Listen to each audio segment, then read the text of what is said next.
I just need them to get their own TV show because this is not enough. We did not get enough. Everybody is saying, I'd watch the tape. Like, just saying. Set up the OnlyFans. I will pay. Just set it. I will open up a new account. And watch.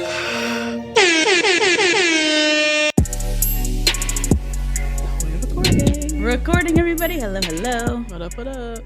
Welcome to Two Black Girls, One Rose. Where together we'll uncover what we can learn about modern dating, love, and relationships from popular television. I'm Natasha. And I'm Justine.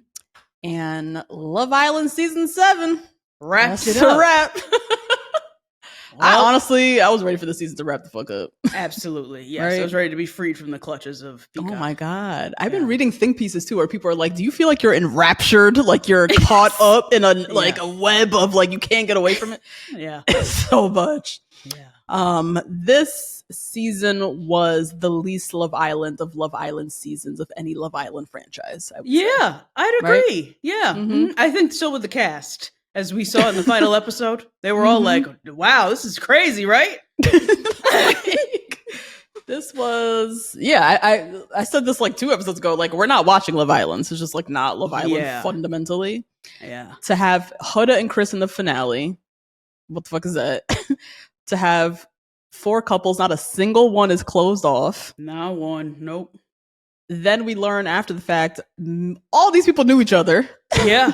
Yeah, because they're all on Instagram doing photo shoots and same clubs and for the same brands, working for the same brands. Same thing, modeling. They all kind of knew each other. All 4 couples in the finale were like pretty new. Like, yes.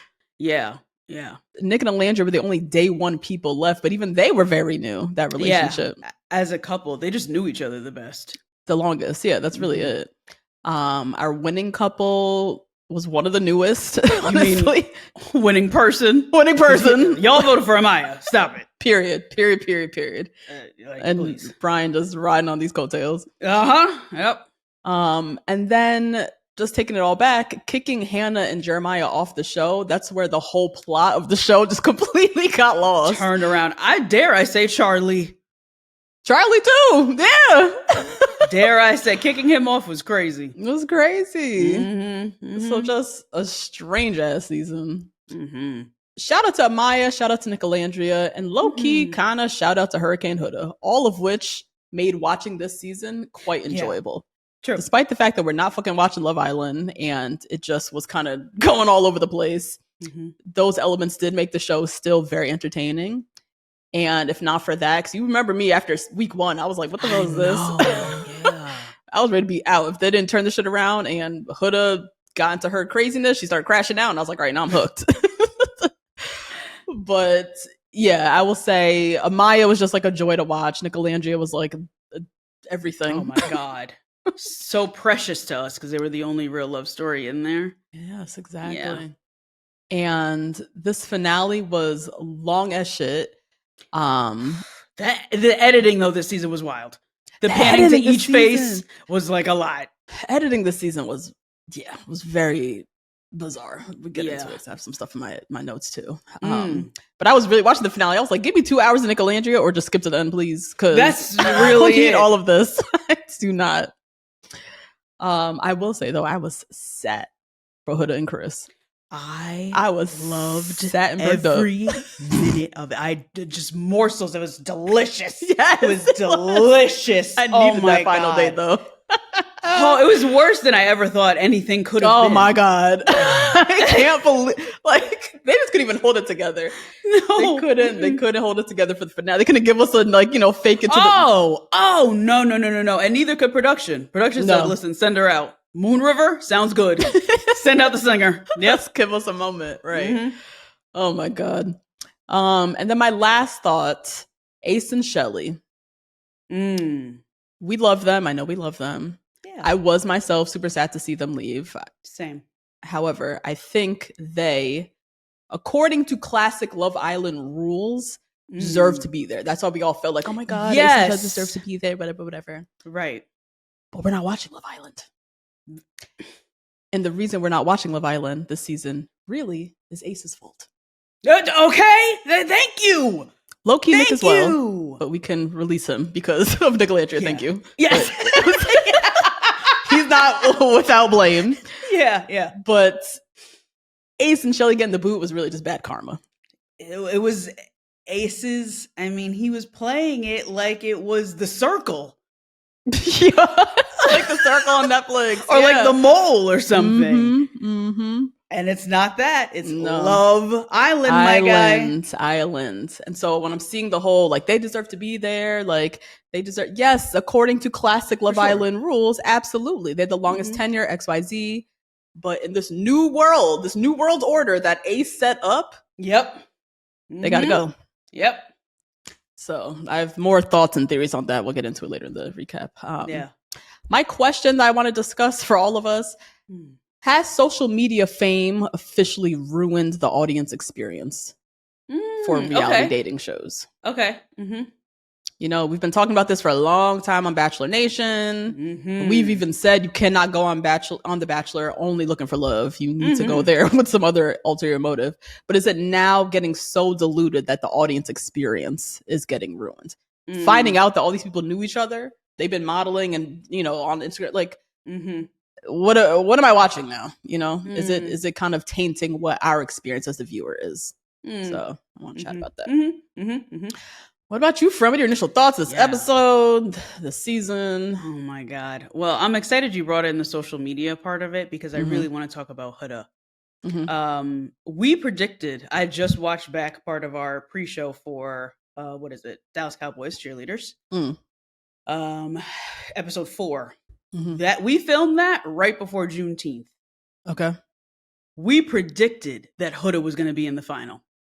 Oh, we did on that. We knew. We knew she was going all the way. Then. That was when she had just broken up with Jeremiah. They had I think they had just replaced Jalen, maybe? Or right before Jalen went home for no fucking reason. That was when we were like, oh, she's going to make it to the end. She might win. I remember this. We said they're going to give her a beautiful redemption arc. And if she does all the right things, she might actually win. Yeah. Yep. Nuts. Nuts. And I think she was there because the Islanders were choosing way too many times. Yeah. I think 1,000%. Yeah. And then the fandom has become really insane. That's why I'm glad you brought up social media. Yeah. Because the social media part of this show this year was completely out of control. I was going to ask you, how did it compare to, because last season, Serena Cordell, I didn't watch, you watched, but they blew the fuck up. Yeah. But what was the commentary while watching the show? Was it very different than this season? Very. Okay. Very. It was, well, they were actually falling in love. Okay. So that was different. Okay. But we were talking way, way less about their psychological diagnoses. We were talking a lot about them falling in love in each episode and like what happened. What's going on? We weren't talking about if couples were fake and set up by producers. Yeah, we weren't talking about stuff like that because that wasn't a part of the. It was all genuine. All those people were there genuinely, and not all of them came with no social media following. Leah came in with a huge following, and she's still with her boy now. Still is. Yep. Dang. And they got a weird edit too. They got a funky edit, Leah and Leo. Really? Okay. But it was there was just so much like genuine connection last season. Yeah. Whereas this season, these people, particularly these like real Huda stans, the Huda rats, they call them the hood rats. So crazy. Really, they did a lot of terrorizing the show because there's no reason why not terrorizing. I shouldn't say terrorizing, but they were terrorizing the social media part of social media. Yeah, for sure. Alandria got hacked at one point. Alandria got hacked. Girl, we got comments. Oh yeah, we have mad comments too. We have mad comments. Yeah, from people who are just seeking out to hate on her. Or hate on other people who are don't critical, like her. And who are critical of her. Don't like critical, just critical. Let's talk about what I see. That's it. Yeah. Oh God. Okay. And so I think that the fandom commentary got very Barbs. It got very Nicki Minaj. It got very Swifty. Yeah. It got very rabid. Right? Yes, that was the sentiment. That is the feeling. Yeah. And I was seeing stuff online too, like. The vast majority of Huda's fans are like high schoolers, young, super young. Yeah. Yep. Bizarre. Yeah. Bizarre, but also it became to me very clear to me around Nick Alandria time when people started saying that it was all fake. And that Nick would never be attracted to Alandria. I heard that a lot. I heard that from grown ass men who were watching the show, which is also a weird element of this year.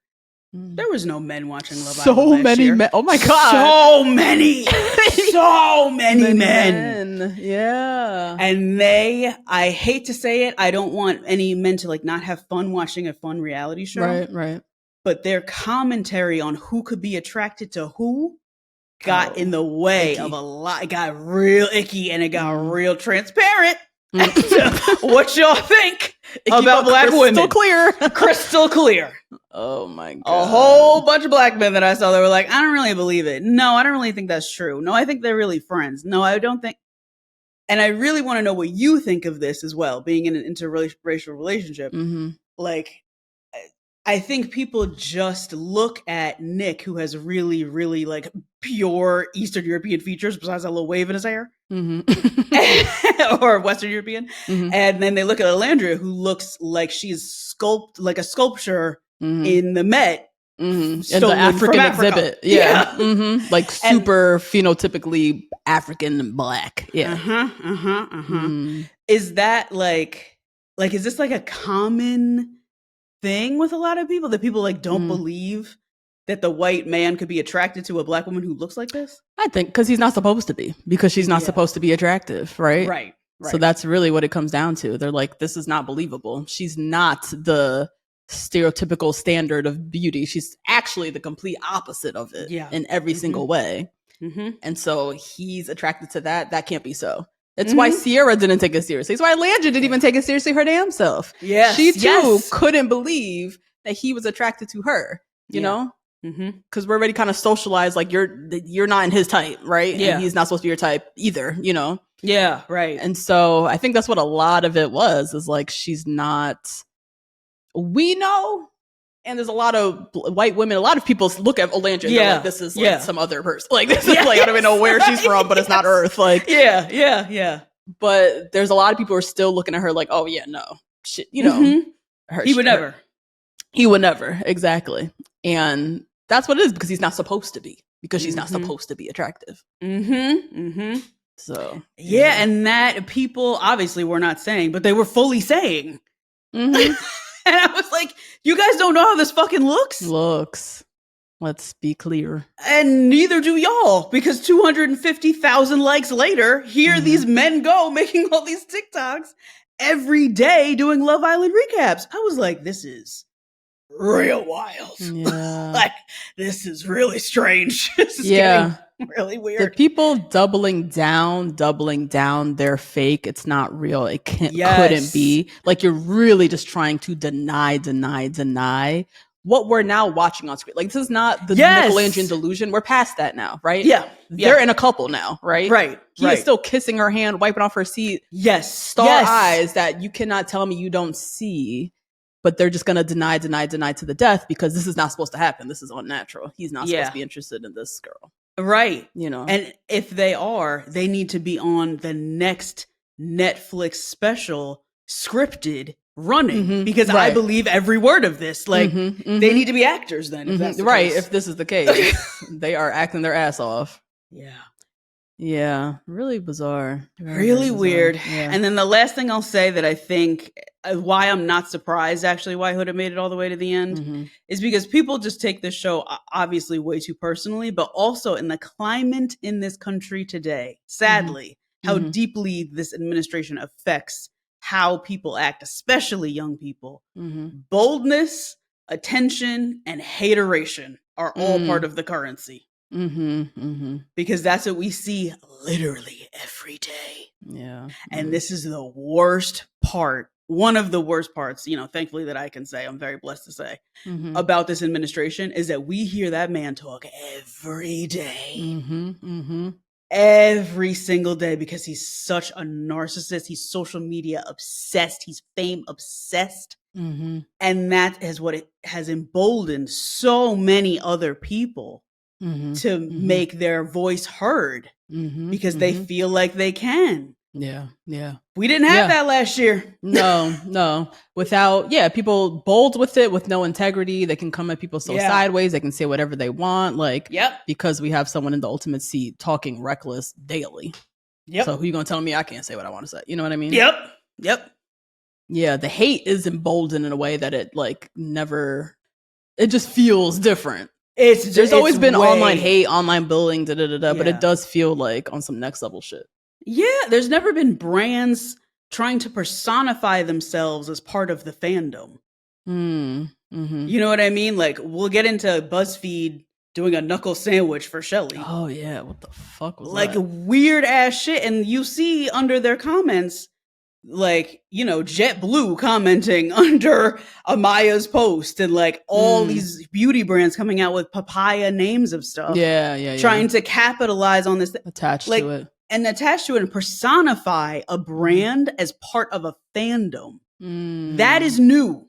This is like very, very outlandish. Brands are making commentary. Like, not just like, oh, we love her, or commenting under her thing like, oh, this is so great, we can't wait to see you outside the villa. No. This is like, I can't believe what I'm watching. I'm team Charmin toilet paper. That's true. That is very different. So weird. Very different from last year. Too many emboldened people. I know you're all typing right now in Spotify. Spotify comments are also wild and nasty. Really? Because you can't trace back to anything where you can't trace back to a person's face. It's like, it's so much worse than any other app. Worse, yeah. So Spotify, YouTube is like really bad. Oh, Jesus. So, yeah. Those are my initial thoughts. Nice, yeah. Wild time this season, I will say. Oh my God. Another random thought I had when you were talking about Nick and Alandria. Nick, we've now learned his dad is Belgian or something. Oh. He's like European. That also in my head checks. I'm like, yeah, that makes sense. Makes sense. The way you see interracial relationships in Europe on another level than you see here, and beauty. Yeah, not saying they don't have their issues over there too. For sure they do. Yeah, but beauty, I feel like is such a like bigger range. I guess I would agree. With you. Is that the right way to say it? You know what I mean? Yeah. For sure. I would definitely agree with you. Yep. I've been seeing how his mom is like, she doesn't even see like, no, she's like, any she's a queen. difference. She's so beautiful. Yeah. It's so great to see. So those are his parents. It makes all the more sense that he's not, didn't even think twice about Alandria, like being dark skinned, beautiful, whatever. Like, there's so many more African immigrants that go to Europe. You know what I mean? Like, it's just so much more commonplace to like see. So. Yeah, a lot more people from the motherland to see them here, maybe. Yeah, and just more acceptance of beauty type. Yeah, for sure. Than here with blackness and whiteness and segregation and racism and all. It's just so different here in the U.S. Yeah. As far as, again, not to say that there isn't, because I know people are like, they're Belgian. I'm not saying that racism doesn't exist there, but I'm just saying, like, here, if you, like, the fact that he grew up with a European father, that it just already checks different as to how race relations, I think, are in his head, Nick, as far as what's allowed to him and what's not. Right. Does that make sense? I don't know if it makes any sense. You see what I'm saying? Yeah, I do. Anyways, before we dive into the recap, we do have a lot of Love Island's like news and shit that's coming out. Yeah. Everybody's yapping. Everybody's doing their interviews and shit. We definitely got to talk about Sierra's apology that came out like 2.5 seconds after the last episode dropped. No time. Yeah. So we'll talk about that. And Rina did an interview. She's been making the rounds. She did an interview. She brought more light to Huda and Huda's behavior. Taylor and Clark also did an interview, gave a little bit of light to Huda's behavior. Yeah. It really shows you how production editing this year was really heavy-handed with this like redemption arc for Huda. And then Ace and Shelly did an interview and confirmed all the ways that the cast knew each other before the show, and that I want to talk about. Yep. Yeah. If you want to listen to our pre-show, if you want to watch us on video, if you want to listen to this episode without ads, if you want to join us for Two Black Girls Watch the Dallas Cowboys Cheerleaders season 2. What are we on? Episode 4. I think they chose the team now. So we're in it. Head to patreon.com/2 Black Girls 1 Rose. You can also try out a 7-day free trial of our Patreon. So you might as well give it a whirl. And shout out to the Rose Garden. We love you guys. Love you. And if you haven't written a review, if you've been listening to us every week, if you've been loving our Love Island recaps, head on over to Apple Podcasts or open up your app right now. You're listening to us right now. Scroll down, hit the 5-star if you love us, and write a little review. We love it. We love it. It helps us get found in the algorithm, all that good stuff. So much love. Let's get into this recap. Let's do it. Okay, so we pick up where Clark and Taylor have left. Bye. See ya. And Nick puts it well. He's like, I lost a best friend, but Taylor technically completed the purpose of Love Island. He found a relationship. That literally is the goal of the whole show, lest we forget everybody. So and then Nick and Alandria kind of just like joke about Nick is in his mature phase. I keep forgetting. I have to keep reminding myself as I'm watching this. Ace is 22, Nick is 24. These are some babies. Young people. Young. I never forget it with Ace. Ace always he moves just like looks, a child. Yeah, like, he's so young looking. And he looks so young, But Nick, I'd be forgetting. Young, he's 24. He's a 24-year-old man. That's so young. That's so young. 24-year-old boy. You ain't get no man yet. I know. Shelly and Ace. Shelly's little dread braids, they are killing me. That's the other thing this season. They really need to bring glam in once a week. I think that's what they do with Love Island UK. I think they bring in glam once a week. I think so. And they get clothes and stuff. You can see by the end, they were running out of clothes. They're running out of things to wear. Everybody had switched up that red polka dot bathing suit. Everybody wore that. Everybody wore that, yeah. They need a clothing sponsorship. We need at least someone. Even make it funny. Make it eBay or something. You know what I mean? Make it Rent the Runway or something. Yeah. Like, you know what I mean? But because Shelly, these braids are on their last legs. Sometimes they look cute, and sometimes they look like Pirates of the Caribbean. Like yes. It's dependent. And these challenges too don't forgive. They don't help. Pouring a bucket of slime on my head. What the hell? You know how long it'll take to wash these fucking braids out now? Yeah. But yeah, her and Ace, they're like, they expect it to be on the chopping block because of how the last challenge went. Yeah, so it's nice to get a little reassurance that they're not like the least favorite couple from America. Right. Now Chris and Huda, they still fighting over this, like, I'm not into PDA, but please dick me down next to Pepe situation. Like, she makes no sense. It's just not making no sense. Huda. She's just picking fights to get attention. Is that what it is? Why wouldn't she kiss him in full? Yeah, I think she just wants extreme feelings. She wants passion any way she can get it. Yeah. Watching Huda move, I feel like I'm watching a child trying to play house.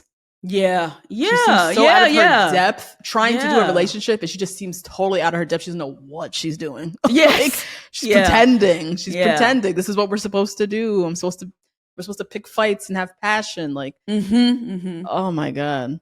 So she's trying so many ways to explain this PDA versus it's better in private. Like, it will just never make sense.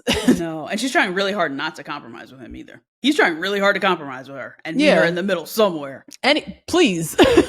And she's holding to her boundaries. The boundary don't make no goddamn sense. Girl, you don't want to kiss me in front of your friends.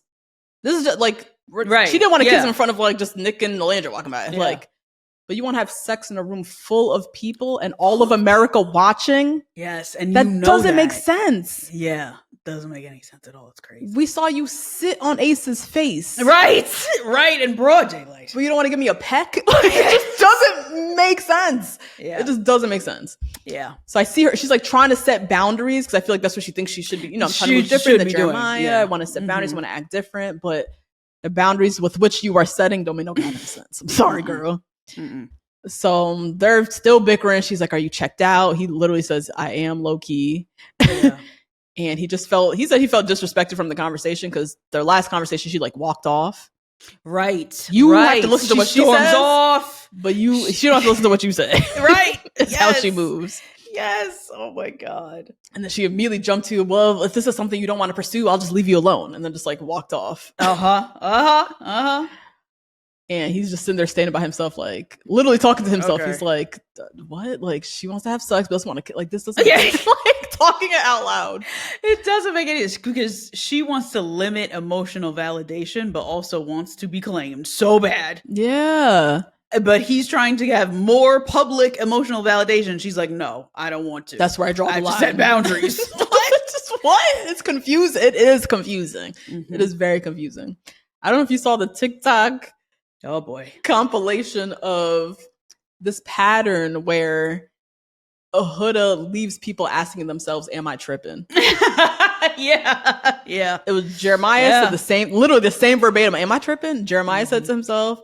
Chris, we saw do it. And Shelly also, when they were going through their whole thing, she was like, am I tripping? Yeah. Like, she literally leaves you feeling like you're going crazy because the way she moves doesn't make sense, but she's so adamant and she'll cry some big ass tears that you're like, wait a second, what did I do wrong? Oh my goodness. So Amaya tells Huda she actually understands Chris's perspective because she said, imagine the reverse. Oh, please. But imagine the reverse. Imagine if a guy wants to have sex with you in private but won't kiss you in public. Hello? That doesn't make no sense. Understands Chris's perspective. Yes. Yeah. That makes total sense. Yeah. You would feel some type of way, Huda, if he was not trying to kiss you in public but was saying, give me that pussy on the like, what? Yeah. That's terrible.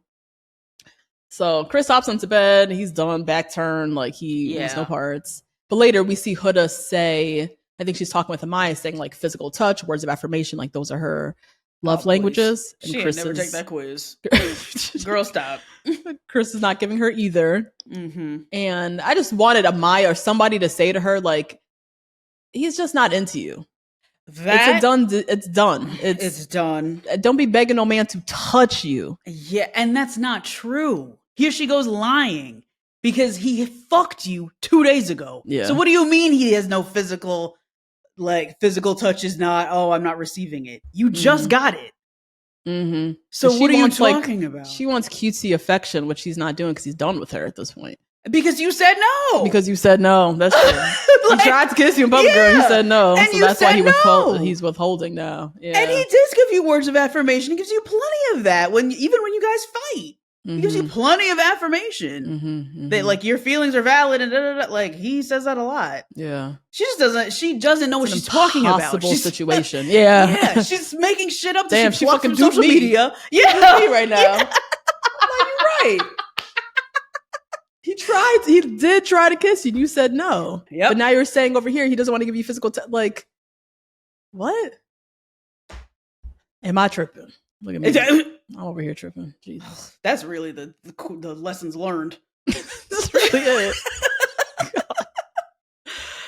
Now, the next day, Ace and Nick go for their little chat. I love their little chats. So I get the intel on Alandria from Nick's perspective. I love the little chats. So yeah, Nick said he woke up. Him and Alandria, cuddled last night. Oh my God, I watched this so many times.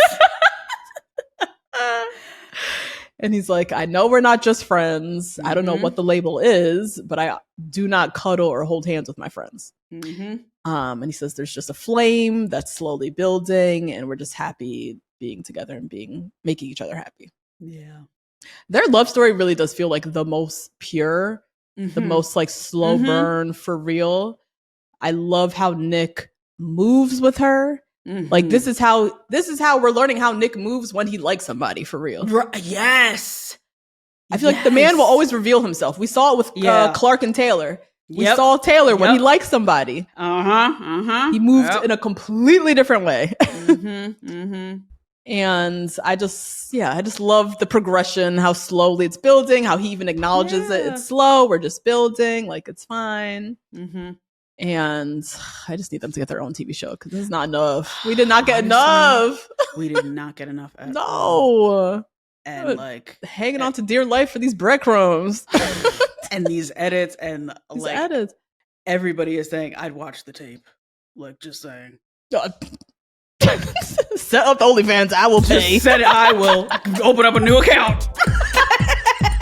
And watch. Literally, so many people are ready. Like, Not for nothing. We'll support.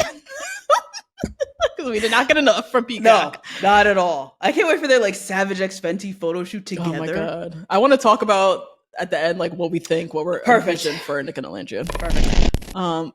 You ready? Got the Savage X? Oh yeah, already ready to go. Yeah. Yes. Ace says to Nick he wants to be exclusive with Shelly. He's never been this deep with a girl. This is when I was like, get him off of Love Island. I just want her to be my girlfriend, and I just like, oh my god! And you know what? Cordell was 23, and I did not say this about Cordell because Ace just has been moving so. He's so emotionally immature, and just strategy. So now you're saying you're all in love. We got to support. It's just like it's tough. So fake. Yeah. So anyways, they have the Viva Las Villas challenge, basically a giant slip and slide, and they just make out at the end. Nick Alandria, aka Frico Nico, is what they were trying to push. They were really trying to push this name on us. Honestly, the branding, I don't hate it. Goes along with my plan for them. I know. We did get their first kiss post Soul Ties. Yes. Still in a challenge though. It was in a challenge.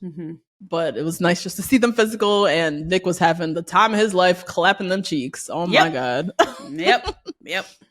And then Alandria, she in her confessional, she looks very shy and like awkward. And it was pretty much from here till the family visit where Alandria enters like her stiff, awkward phase. Yeah. Because she dead ass was like in the Twilight Zone trying to figure out, how am I turning Nick from a friend into a lover? Like she had him dead over here in this bucket. Yeah. You know? And so we're watching her just trying to like figure out how to move and like remind herself, I am attracted to this. I was initially attracted to this person in a romantic, physical, romantic way. But for so long, it's just been, Nick's my friend, Nicky Poo, blah, blah, blah. Right. Especially because the girls he's been messing with, right? Belle-A, and then Sierra.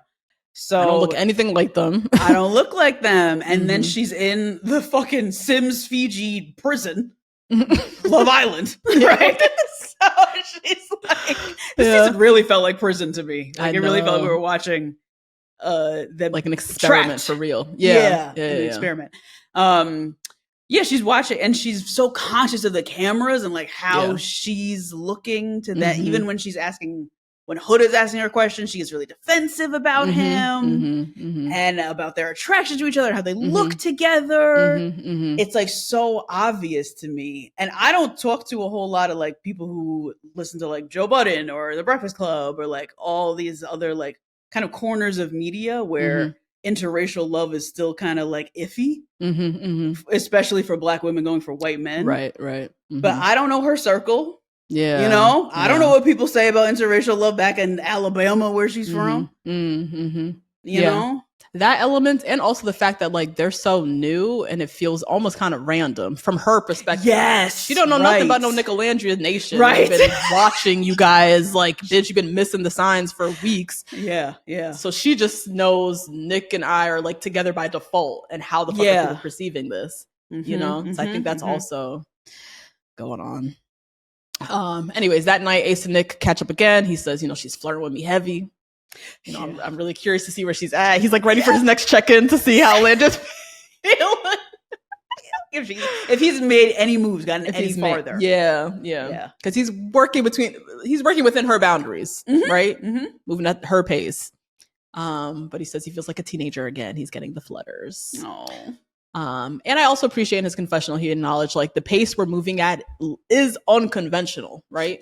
For Love Island, sake. But we're working towards something bigger than this shit, And Ace is like, well, that's what love is supposed to feel like. Which, okay, Ace. Yes, it is. They're falling in love. We're watching. I know. No, it is. No, it fully is. Yeah. Now Shelly and Ace, they're catching up. Alandra's saying that he makes her so giggly. What? Giggly. There you go. Amaya language. Giggly. And she says she doesn't want to try kissing again outside the challenge because last time she wrote it off too soon. Now, Nick Alandria heads into the speakeasy. Girl, I was ready. So was I. I was ready. Till I saw how far apart they were sitting on the couch. I know. And then their body language too, a lot of crossed legs and arms. Crossed legs. She was sitting up all, she has amazing posture. She's just sitting up all like stiff and like 2 feet away from him. I was like, God damn it. And they're just going to talk about life outside of here. Just their differences. He's like very much a carefree backpacker, traveler type. And she's like, I am very much a planner. Like, you're going to drive me crazy. Which is interesting. Like, we'll see how they work outside of this. Yeah, we'll see, especially too, what her life turned into. I don't think she predicted that her life was going to turn into what it's about to be. Yeah. So, girl, you better strap on that backpack, Ma. Exactly. And get to traveling. So, yeah, she tells him. So she's in her era of needing to give him reassurance because he said all the things. At this point, like, there's nothing really left for Nick to say. We all know how you feel. Yeah. She's like, I do know I like you. I find you very attractive. These last few days have been the highlight of my experience. He tells her she's his best girlfriend here. And he's like, I do like getting physical with you. You do make me happy. And then he kisses her hands and then they leave. I was like, what the fuck? I was so mad. The speakeasy's for making out, period. Like, see, this is what we've turned this show into. This is why it feels like jail. Because we're like, you go to the speakeasy? I want to see some physical touch. I want to see some rolling around. I want to say, that's why it feels like jail. Yeah. Right? Oh, God. So then they head to the photo booth and I was like, all right, here's where we're getting it. All right. Yep. And they shared a nice little kiss at the end. Which we didn't see the whole of. No. I really want to see the whole entire thing, Peacock. Production I don't know why you would ever cut that off. Production's really killing me. Have you seen...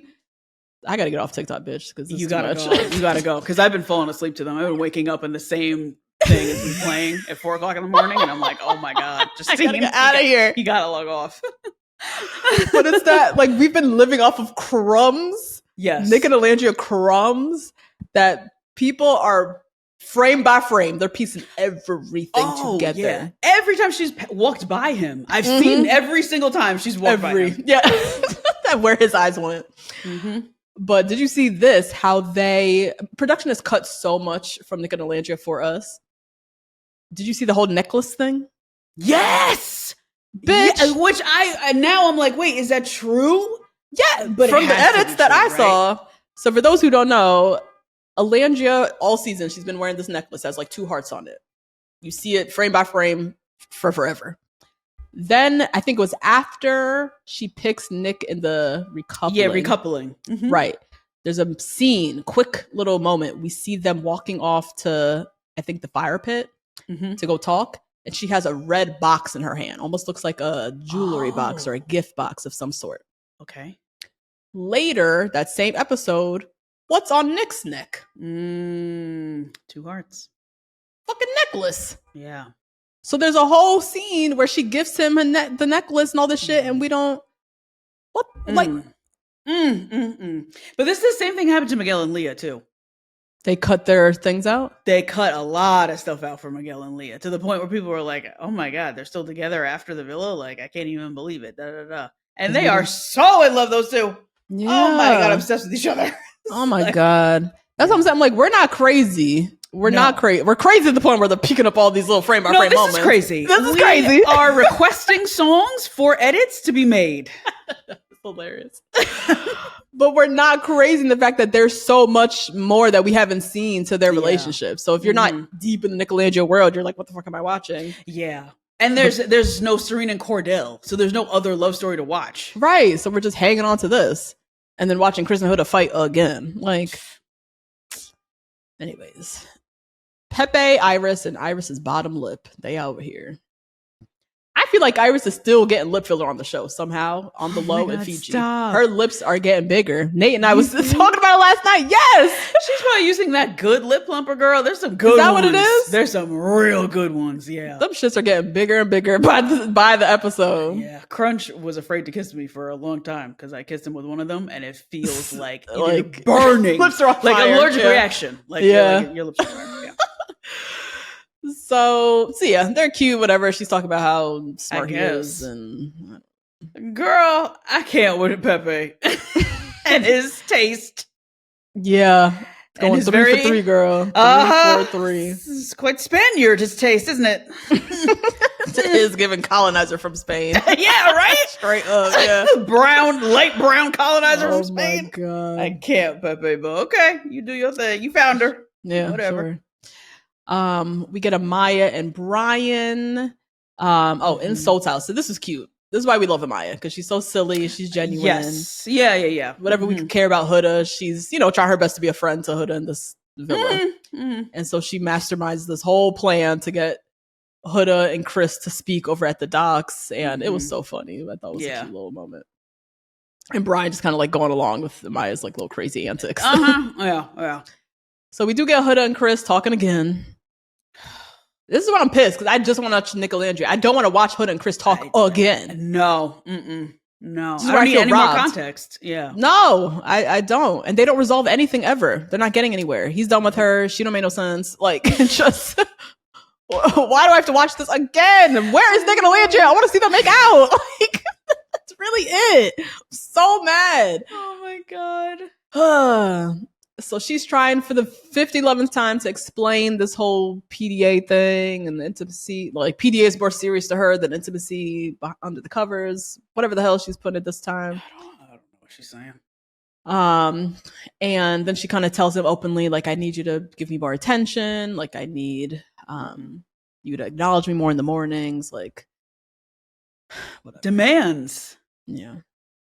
After she doesn't compromise with him, makes demands. She's out of her mind. The issue too, she's really losing it. Like, we all love affection. I hear what she's saying. Like, we all want a partner who's like on you, right? Like on your body. It makes you feel like they really want to eat you up and they want to just like, they're obsessed with you, right? Everybody, we love that feeling. But what she's asking for is a remedy. She's asking for it as a remedy to her insecurity. Right. And that's on you. That's not on him. Yeah, because he doesn't like you no more. So. He doesn't even actually like you anymore. You can't even ask for that. So that within itself, but like she's asking, like I just need him to be obsessed with me because that she just feels insecure otherwise. Yeah, right. And that's where we're going wrong, baby girl. That's where you need to go figure this shit out on your own. And we're going to continue to torture yourself in these relationships and terrorize these men because you're setting up these impossible standards that they are not going to meet. Yep. For the sake of passion, like for the sake of highs and lows. Right. Oh, girl, she's so crazy. It's just exhausting.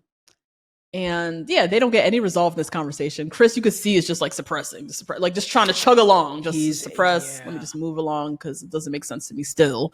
And I'm still going to be here. And I still got to be here. And let's us forget, he still stays with friends and family. What do you mean? He does not have an apartment. He does not really have a home.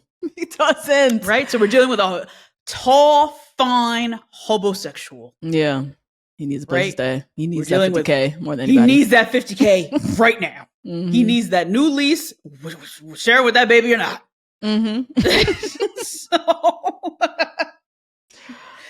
God. They got a text about the hideaway. They vote Ace and Shelly to the hideaway. Fabulous. Yeah. And yeah, it was cute. They had their little That's when I was really like, he's in high school. He was so proud of himself writing the A+C. Like, oh my God. I was like, you're not going to ask her to be closed off, you weirdo? Like, hello? What are we doing? God. Well, he has to be exclusive. Yeah, he has to be exclusive. Villa world and the real world. That's like their new term now, you know? Yeah. Shelly is 27. Bitch, what do you mean your boyfriend is 22 years old? How? Michelle, how? But she has to. She got to stick it out now for at least a year. She has to. Out of spite. That's right. She got to get something from this. So that was them. Now, time for Family Day. Love Family Day. Nick already balling in the kitchen. Oh my God, with his mommy's little meatball shirt on. Yeah. Chris, meanwhile, saying if he had the choice, he would not be introducing Huda to his mom and sister. He's so nervous about what his mom and sister are going to say about Huda because he too has watched this show this season. Right? Yeah. He came in late. So he's definitely like, wait, you chose her? That's the thing. He's a weirdo. Chris, very well. He's homosexual. He's got nowhere to go. He's got nowhere to go. And Sequoia pointed out he's a Tory Lanez supporter too. So is he now? Mm-hmm. Which I didn't know. So now I'm like, okay. Oh, yeah. So yeah, Chris is a fucking weirdo. Okay. He watched Hurricane Huda. He sat at home with us and watched. Jeremiah, his brethren, be terrorized, but just whirlwind caught in the whirlwind of Hurricane Huda, right? Yeah. He was home watching that, went in and said, "That's my girl." Yeah, I like it. I like emotionally terrible, unstable women. Told us that too. Told us that too. So he already know his mom and his sister. Of course, he's scared. He's big scared. Yeah. Anyways, Maya and Brian, they go first. I like how they did it. They started with the video, seeing the family on the video, and then they came around the corner, surprised them. That was so cute. Yeah. Amaya's stepdad looks so young. Yeah, he does. I mean, her mom looked young too, but her stepdad literally looked like her brother. Like, you better go ahead, Amaya. You better go ahead, girl. But yeah, it was sweet. Brian was like so emotional. He's like crying the whole time. It was so cute. It was very cute. And I thought it was nice too. He said Amaya reminds him of his mom because she's super emotional and very nurturing. So it's nice to hear that, like, Amaya, this is not, because people are saying like Brian's just fake, everything is fake, whatever. But he showed interest in her before she was voted America's favorite. Yeah, definitely. And now hearing how his mom is, like, he's used to being around emotional women. So this is not he has a lot of cultural competency around Amaya's type of person. Right. But yeah, he got a nice little video message from his mom. Oh, he was crying the whole time. He's crying the whole time. And their families just gelled so well. Just vibed heavy. Both Dominican, like, it just they just felt like kin already. So it was like no hurdle to jump over at all. Iris and Pepe, dry, crispy dry. I did not care at all. I didn't care either. Ace and Shelly. So we got Ace's siblings, Shelly's parents. Ace never introduced a girl to his family. It's his first time. And Ace's sister commended them for how they always kept it respectful between them. I'm sorry to always bring back to Huda, but it's like Huda just set the bar so low for behavior. I know. That Ace and Shelly get commended for treating each other nice, like not calling each other a bitch, calling each other's names. Like, it's so crazy. Shelly's dad was not into it though. No, he knows because he's been watching what we've been watching. Ace moving as if he's on the mole. So he knows. He's like, what are you doing with my daughter? And she's also 27 and you're 22. I once was 22-year-old man. He's definitely looking his daughter side with like, Shelly. Yeah. Yes. What are you doing? What are you doing? 22, please. But yeah, he got a nice little voice note from his mom, which was nice. Shelly got a letter from her little sister, like getting all the validation from their family. Chris and Huda. This was everything. This is where they came in handy. So Chris got his mom and sister. Huda has her two sisters. It was so cute seeing Chris, big ass Chris, just like fold into his mom. I know. No matter how big you are, no matter how old you are, when it's your mama, you don't play about your mama. That was cute. So Chris's mom and sister, they have no notes for Chris. They said, get the fuck out of my house. The both of them. You eat all the food. You drink all the drinks. Right. You sleep on the king size bed because you have to because you're 6'8". Get out of my house. You want to live with this girl? Go ahead. Go ahead. Actually, I need you to make this work. I need you to bring home this money. And I need you to move up out of my house. Yes. Please. Can you imagine this big ass 6'8" tall ass Negro walking around your house rent free? Oh my god! Nah. Just because he plays basketball like however many months out of the year. Boy, if you don't make this shit work with Huda, get the fuck on. Please. Oh, that was definitely the energy they were giving. They was like, we don't got no notes. Huda seems great. Yeah, like you're doing exactly what you should be doing. That's what they said. I was like, oh, they sick and tired of him. They so tired of you. Oh, and there's just so many like 3-month leases you can get in LA. Isn't he from LA? I don't remember. I think either way. He plays international, so he could live in LA. Right. There's so many like little 3-month stints that you can get. And he just said, no, I just stay with family. I'm so tired of him. Now, Huda's sisters, they love Chris. They also see her growth. Yeah, which I don't think that happened. The way Huda be collecting Triscuits for this growth that she's doing is so wild. Yeah. They are crazy. This girl was screaming, "You pussy ass bitch," across the villa weeks ago. This girl was pussy popping on Ace's face in front of her homegirl 1 week ago. I just know Huda is worse in the real world. So bad. That's why she doesn't have any girlfriends. And why her sisters looked so unfazed. And they were able to say out of their mouth, "We see growth." That is crazy. Yeah, that's so true. Oh, Lord. They know their sister good. They just show her a nice little message from her daughter, which is cute. That was crazy. Why is her daughter's face and voice on Love fucking Island in front of all these fucking people? Because she signed off on that. She did. That's her mom, right? She did. It's too late at this point. But she could have. She could have. She doesn't know. She doesn't know what's out in the real world. She doesn't know. She could have hit it. That's so crazy. But it's too late for her to think of her daughter's well-being now. She's already fucked 2 dick dudes on TV. Like, you know what I mean? Like, it's too late for her to draw the line here. Nah, she's gonna show her daughter's face. We've seen it all already. So I hated it, but whatever. Now, Alandria. Oh my God. I could not wait for this. I know. Representing Alandria Nation, we got Nick's mom and sister. The president and vice president of the fan club. Exactly. And then Alandria's badass mama. Woo! Thicker than a snicker. When you say, "I got it from my mama," this is exactly what we're talking about. Oh my God. I saw pictures of her and I was like, bad bitchery just runs through the family. Just runs through the bloodline. Got it. Okay. Oh my God. The shape on this woman. And I just love just seeing natural bodies again. Like, I'm so Yeah. You know what I mean? We've been so duped for so long with these fucking BBLs and shit. I'm like so happy to see a real booty, a big old black booty and some jiggling titties. Like that's, come on. It's been so long. Jesus. I know. We've been so duped. Like, I know. I also love how Nick literally had to ask Alandria. He's like, "That's your mom, right?" Before he went to hug her. Yeah. Because that could have easily been her sister. Easily could have been her older sister who's like 35 or something. Right. Whatever. So yeah, that was nice to meeting. Nick's mom is so sweet. She is a Alandria stan, as we know. She's the cutest ever. She's the cutest. She also looks really young. She also looks young. Yeah. Now, Alandria and her mama, so they're chatting. Her mom was like, telling her, like, from day one, we were so irritated. Y'all were not seeing it. And I'm happy we got that moment of Alandria heading her mom being like, "Bitch."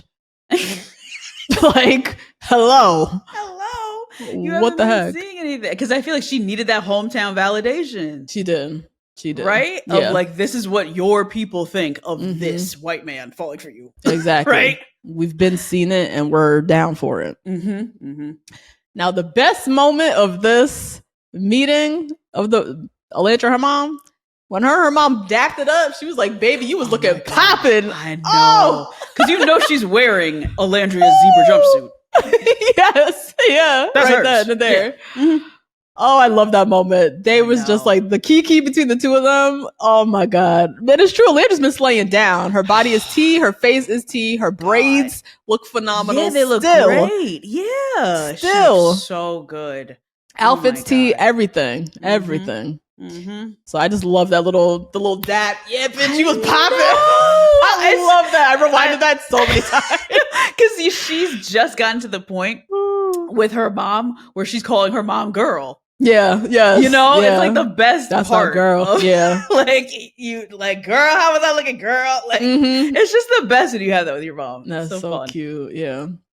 And then Nick with his mom loves Alandria down. It's like we've been we've been stands from day one. I loved Alandria getting her mom's approval as well. And she said, at first, I thought Nick was doing too much with how he was moving in the villa. But then I realized he was doing exactly what he was supposed to do. He was exploring. So I couldn't be mad at him, which is fair. That's Now, Nick and his mom. So his mom scolds him for having sex in public. Because what were you doing? Nicholas. And then admitting it was 25 seconds, Nick. On top of that, just embarrassing yourself. Yeah. And I think also she was mad because she was like, you tainted the story of Alandria. Exactly. Yep. Should have stayed pure. And then we could have said you weren't around here acting a fool and fucking everybody. But anyways, Nick's mom and sister love Alandria down. They were waxing poetic about how beautiful and strong and how much of a light she is, and his whole world illuminates when she's in the room, like all of this, and how they could see her coming home. Like, I think the mom said, of all the girls here, she's the only one I could literally see walking into her house and like having dinner with us, and like, she would just like fit right in. Yeah, which he needs for different reasons than Alandria needs. Right. Yeah. The whole race element of it just fit right in with them. Now, this family meeting was just a game changer for Nick and Alandria. Like they're over here thinking like, oh my God, we're going home any day now. America's not into this. This is like too new. What the fuck is this? And now you could see they're like on cloud 9 now. Like you can see Alandria finally like exhale. Yeah. You know? Yeah. Yep. So yeah, that was nice. Then we have the family dinner. Everybody goes around, does their peaks and pits from the experience. Huda's peak was recoupling with Chris after Casa. Chris's peak was basketball with the boys. And seeing his family, aka roommates, in the villa. And then he said, is there a third one? Is there a third thing? No, I can't think of anything else. No, never mind. No, that was it. That was crazy. Now. He's getting mean. He's mean. That was unnecessary. That was unnecessary. Yeah. Oh my God, he's so done. Really felt like that? You should have broken up with him before dinner started. That's what I'm saying. Like, Chris, I'm gonna get to him because I have a whole thing for him because you're done with her. Yeah. You're done. Yeah. You know, now it's turning into mean. Yeah. When really you just need to be honest and say, look, we're better off as friends. This isn't gonna work. Just dead it. So anyways, they have the little dinner, and then they get a text. Couple with the fewest votes going home tonight. Ace and Shelly. Nuts. Fewer votes than Huda and Chris. Fewer votes than Huda and Chris. That shows you the Huda fan base. The Hood rats, man. That's really it. My first thought, though, when they went, I was like, okay, good. We'll get Alandria's votes. We'll get them for... Oh, for sure.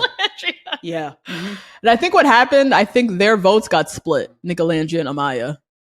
Oh, between the top two? Between the top two. Yeah, I think so. Like all the Shelly and Ace fans, they had to go vote for somebody. Yeah. Someone to Alandria, and then a huge mass, I think, with Amaya. But yeah, Ace and Shelly, like everyone... You know, the world was shocked. They're getting cut. You know, I too at first was like, oh my God, I can't believe this. Like, but then I really had to think about it. My brother sent me a TikTok. He's a anti-Ace big time. Ace and Nick, he can't stand. Really? And he sent me a TikTok that made a lot of sense, honestly, and like really pieced it back together. Them getting kicked off is really just bad karma. That's how I'm putting it. Okay. Ace, and as I said, low-key Nick, they campaigned to get Jeremiah booted. And their whole thing was he's playing the game. You have to explore. You know, he's not playing the game. You have to explore. He was too locked in. You know, Jeremiah's being fake. Jeremiah got kicked off the show because of that campaign that Ace started. Yes. Yep. That then set a precedent, and the ladies followed suit. When they kicked Hannah off for the exact same reason. And thus began the trend of people exploring till the end of time because they don't want to close off because they're afraid to be booted. To get off the island. Yep. And that also cued the audience being like, what are we watching? This isn't Love Island because we're sending home people who found connections. Right. As soon as they close off, they're gone. They're gone. Like, it's that like doesn't... a curse that happened. Yeah. Dead ass. I think also America never forgot how Ace came at very beloved Amaya. Yep. Twice. The first time when they got coupled off, and he said, "Don't touch me, don't call me babe, don't talk to me, don't do nothing." Like, we didn't forget that. And then on the Stand on Business challenge, when him and Austin and Zach dogpiled on her. America loves Amaya. They don't play by Amaya. Mm-hmm. So that Ace was never going to live that down. And low-key Shelly. And Shelly him too, dragging Shelly around the island, never closing off for her. Never closing off. That was also annoying. That was part of it. And then Shelly, which I understand, her wanting to get her lick back on Chris. Yeah. That also backfired because she conspired with Huda to bring Chris back. That ended up going haywire. It ended with them fighting and beefing, which with editing and production ended up being a worse look on Shelly. And then in the end, we basically got Shelly settling for Ace because she told Ace she was done exploring after Chris sat her down and said he chose Huda. Yep. So it's just a series of like really bad gameplay. And then karma for Ace for setting up this whole season on a badass track. Yep. Because this isn't a game. This is Love Island. It's only $100,000. It's not that much. Not that much money. It's really not. $50K, you gotta, yeah. After taxes, you split with somebody. Oh, please. Getting 25 G's. Yes, you're getting 25 G's. And then after the show airs, if you're in the top 4, you're getting brand deals that are way more than that. Or, you know, whatever, like your career is the smallest worth. Check. Yes. That's the smallest check. So there's no reason to do all this gameplay against these people who are making real connections because you just need to go off and mind your own fucking business. Mind your business. But he never did that. He never did that shit. Yeah, I won't forget that shit either. I've gone on this mic off about age. Yeah. He was playing the game way too much. Shelly played the game a lot as well. Yeah, and then they played around too much. And then they lost America's favor. Yeah. And that was it. So really, it made a lot of sense that they didn't make it to the end. Yeah. Honestly. Chris and Huda also made no fucking sense. They should have been there. Yes and no. That's what I'm saying. Yes and no, actually. They should have been there instead of Chris and Huda. Yeah. But either way, they weren't going to make it. Like, either way, all these couples not going to be it. Now, time for the finale. We got our 4 couples. Not a single one is closed off. Now, they're all looking around like, damn, can you believe it? Can you believe we're here right now? This is wild. This is wild. What is this? God. Oh, my God. Now, Nick Alandria. We start with Nick Alandria. Thank God. Start with Nick Alandria. First of all, we start with their passionate ass congratulations kiss. Oh my God. I could watch them make out all day. This is why I'm like, I need the OnlyFans, please. Exactly. Sign up for this. Exactly. Because it's only fair that I pay. At this point, I will throw you my coins. My demands are out of control. So I will pay for it. Right. But this is their first like real kiss that we've seen since Soul Ties. Yeah. And I know there's others that they just didn't give us. Exactly. I know that there's shit on the editing room floor that we just did not get. So I appreciate this. It was not passionate. It was cute. Nick finally tells Alandria he kissed her during the blindfold challenge. She admits she suspected it was him. So she already knew that shit. And then they were kind of just like, why did this not happen? Why didn't it happen? And he said he was interested, but then the villa just turned him in a whole other direction. This is so friends to lovers. This is how it is. As somebody who married their friend to lover. Yeah. This is like so friends to love. Like we were looking at each other. Yes. I was like, you were looking at me? I was like, yeah, I was looking at you, but like we work together. So like I didn't want to do anything. Yeah. It's like star-crossed lovers. Yeah. And your paths kind of go in a different way. Like, as Nick said, different paths. Sierra came in, and then that was the rest of that. He went over there. Yeah. Alandria was literally wearing Taylor's skin. Oh my God. So Nick had zero chance with Alandria. And knew that. Also, I saw on TikTok a reminder, a little clip where you could see Alandria in her head, dead Nick as an option. It was like day 2. She's sitting talking to Belle Dasha. Belle -A. And Belle is talking about how she likes Nick. She's still into Nick, whatever. Sierra then joins the conversation. Oh, yes. I remember this. And Sierra, and they're like, so who are you thinking about, Sierra? And she's like, oh, I think Nick. It seems like we really like the same person. And you could see in Alandria's face. Yeah, she was like, she literally made a face when Sierra said, I'm into Nick. And in that moment, she was just like, okay, I'm out on Nick. Wow. And she became double down on Taylor because I think Taylor and Nick were her 2 options. But now Nick's already in a love triangle with these 2. I'm not going to enter that. Yeah. So literally the villa like shut things down for them. Their paths just went different ways. Yeah, that's how it is with Friends to Lovers. An institution gets in the way, right? It was the institution of my like workplace that got in the way almost of my husband. Oh my God. Yeah. Oh Lord, so wild.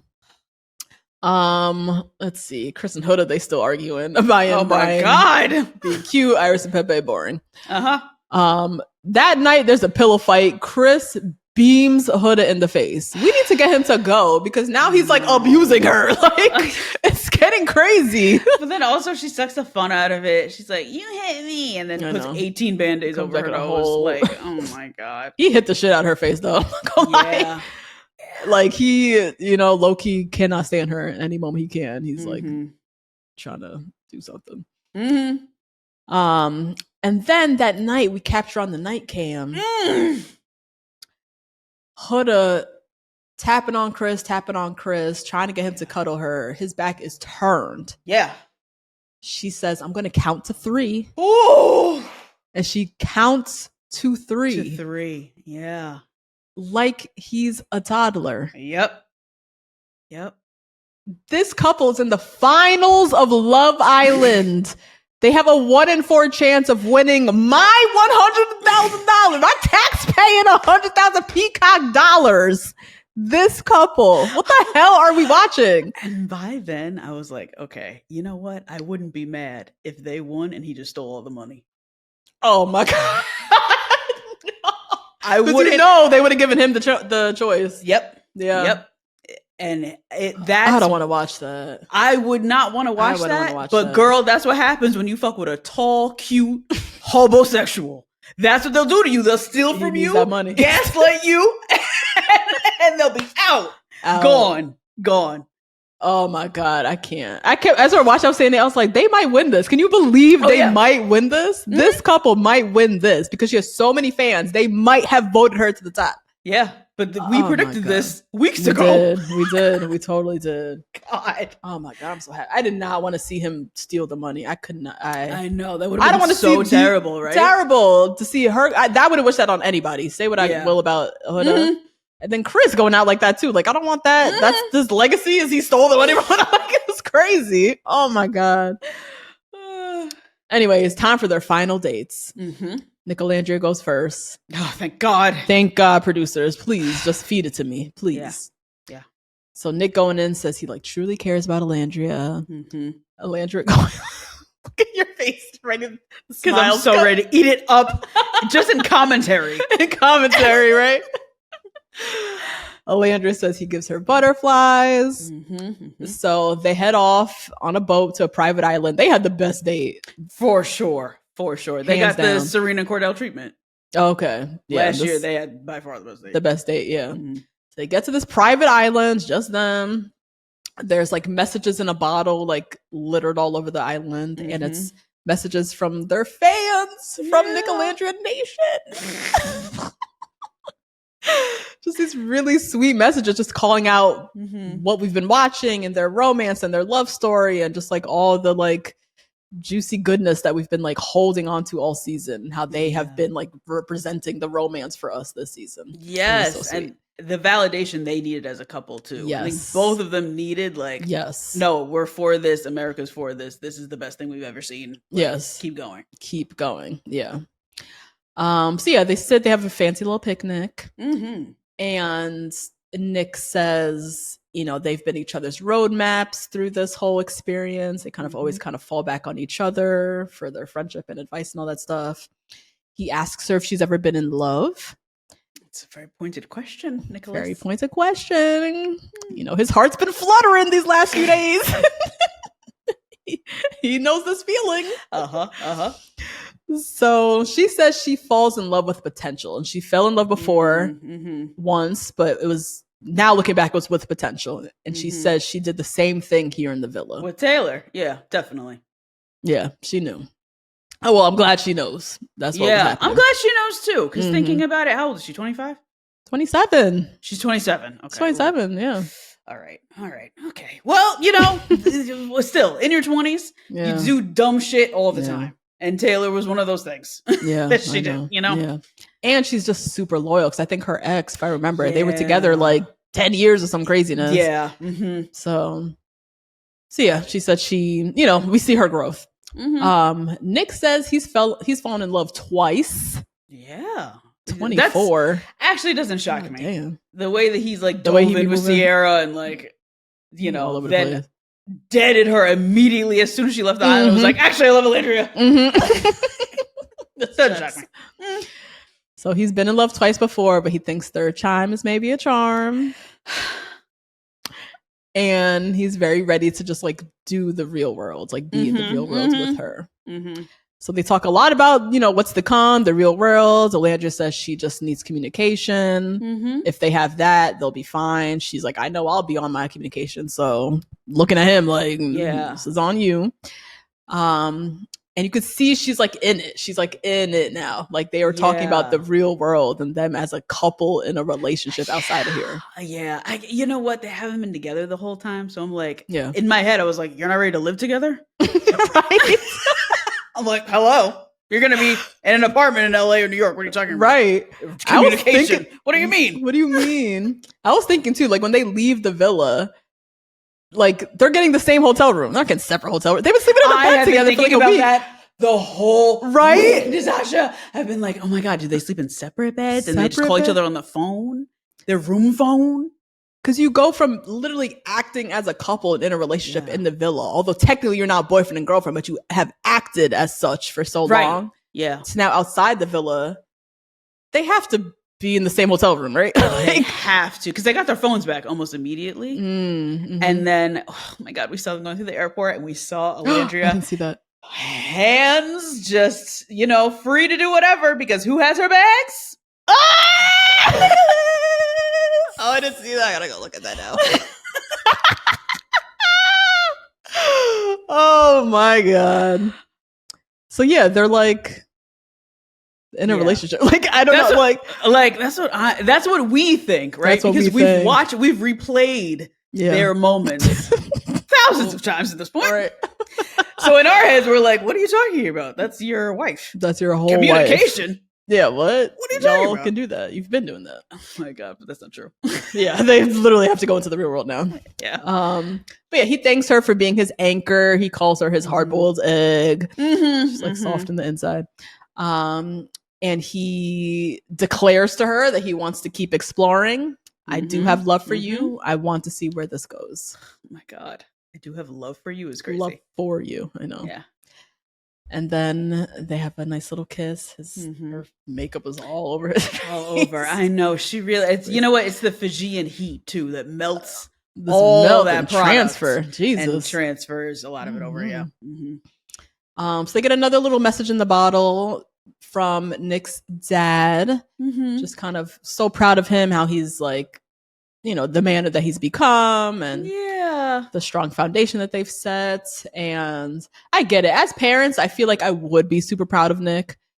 The fucking girl on TV, not so much. That would be my first thing. Yeah. That'd be the first thing. I'm glad she said that because I was like, I'm glad he got called out for that too. Because we're not gonna I mean, it's so much easier just to call out the girls, but we can't not call out the boys as well. Right. Yeah. And you fully had sex with somebody multiple times on TV, you talked about it, like, this is just stop. Yeah. But what they could be proud of is how he's been a gentleman to Alandria. Like, he really just went after her the minute he saw her. I would be proud as a father. Like, you saw what you wanted, you went after it, and you treated her with such respect and honor, and like, you were really a gentleman about it. Yeah, me too. Especially considering his age. Yeah. So, I throw so many bones to Nick. Nick is so many. I'm like, oh my God, he respects her. The way I hear myself, y'all. Trust me, I absolutely hear myself. It's so, that's where the Nicolandrian delusion comes. Where I'm just like, whatever, he's absolved of all his sins because I need this. Like, yeah. Oh my goodness. Alandria gets a message from her sisters. I don't know if you saw both her sisters. She has stud lesbian sisters. She has 2 masked lesbian sisters. 2. I love this family. I love this 2 whole family. bad bitches and 2 stud lesbians. It's everything. I live. Like, I feel like none of them need no man. Like, right. It's so fabulous. They're out here. But yeah, letter from them, just approving of Nick and just really proud of her, how she just kind of kept her head held high, and also very proud of Alandria. I have no notes for her. Yeah, she really learned from Taylor. I really do. I really think she did. Yeah. And I think Taylor choosing somebody else in front of her face made her snap into it and be like, "Oh shit, I look like an idiot." Oh shit, wait, they're the least favorite, and he rejected me. Like, wait a minute. Like, you know what I mean? And for her to do that with no real friends in the villa, she had Shelly for sure, but Sierra was always so like to have her, and then Huda's there running amok all over the place. Amaya's there singing songs. Like, it's just so many distractions. So many, yeah. From like real honest friendship and conversation. And for her to do that by herself is really, really commendable, I think. Yeah, I think so. And I think also getting the stark contrast now being with Nick, someone who all day is thanking you for being in his presence, who's kissing your hands, who's giving you so much reassurance. It's standing out even more in her mind how one-sided it was with Taylor, how much she was giving and hoping that he would recognize that as like enough or whatever, or like her thinking her worthiness is based on what she's doing for him. And finally realizing like, oh, I'm with this man who like, I'm just existing, and he's just like, crawling at my feet. Crawling at my feet. Right. I actually maybe do deserve that. Like, what? So I have no notes. I think she's done the best she could in this little situation. Yeah. So yeah, they have their little kiss over the cliffs and all that. But yeah, coming back, debriefing with everyone, it was nice. Like, they really needed to see how America was rooting for them, because she said, seeing how America is rooting for us makes me want to go 10 times harder for me. Like, the doubt that she had. Yes. Is girl, gone. I'm telling you, I don't know who's in her circle, but I'm sure it's a whole lot of black love and how could you, how dare you? It's probably a whole lot of that. You know what I mean? She's probably used to seeing that. Or hearing that. So being with this white man is like, that was not even like a thought in her head. He was just a cute boy to like make out with during the challenges. Yeah. But now my mama, my sisters, all of America is like, bitch, what? Since day one. We live for this. Like, we live for you. Yeah. Yeah. So I'm glad they gave them that date, as you said, with the messages in the bottles. Like, they really, really needed that. And Nick saying the novel's not coming to an end. Because it's a novel. I need a novel based off of this whole situation. I need like all of this, because it's really reverse Bridgerton. Like, I need modern day. Yes. Oh my god, I am nervous for them as a couple. I will. So am I. I'm not as like glued to them the way I'm like if they break up, of course I'm going to be devastated, but it's not the same way of like Serena and Cordell break up that I'm going to need days off.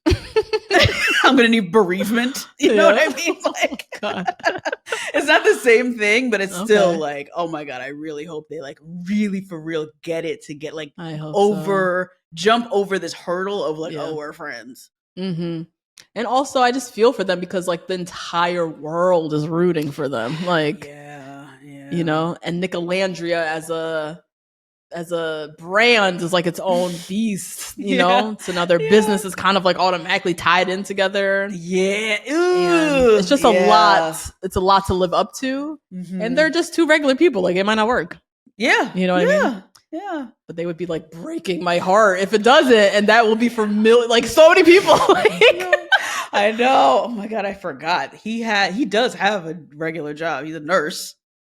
You know, I heard that he has a nursing degree, but he just be modeling. That's what I heard. I don't know if he's like stationed at any hospital right now, working day to day as a nurse. That's what I heard. Well, at least he does have the degree. At least, hopefully, he took that test. He got a taste. Yeah, he got to take. But and then she works with like elevators, and escalators, or some crazy shit. Could you imagine? You press the stop engineer button, and Alandria comes to fix the elevator.